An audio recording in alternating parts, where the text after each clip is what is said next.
So, wala tayong bench press for sa incline. So, dito na tayo mag-incline. So, napaka-easy lang.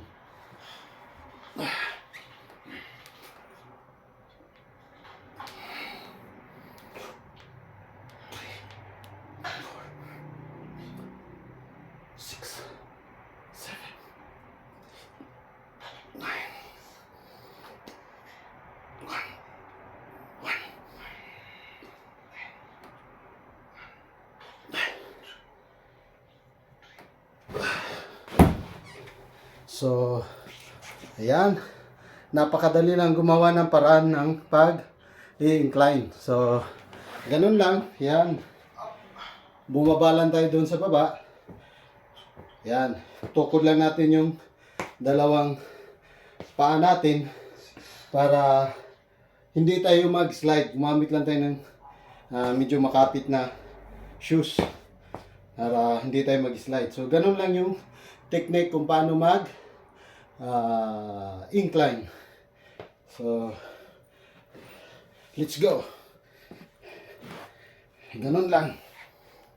Yan. So, baba natin yung katawan natin. And then push.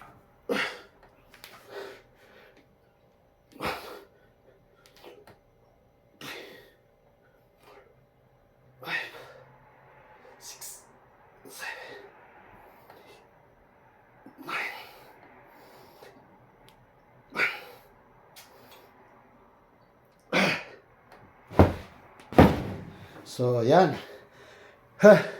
Sana'y magawa nyo to sa bahay nyo. So, yan. Dito lang tayo bench press. So, napakadali lang. At sana'y sipagin kayo. At laging tatandaan, safety first. Para maiwasan natin yung injury. So, ganun lang. Huwag niyong subukan kung sa pakiramdam nyo ay malambot yung papatungan nyo o sasandalan nyo. Huwag nyo nang subukan. Baka ma-injury lang kayo. So, yun ang lagi kong sinasabi, safety first. So, bye-bye. Don't forget to follow and subscribe.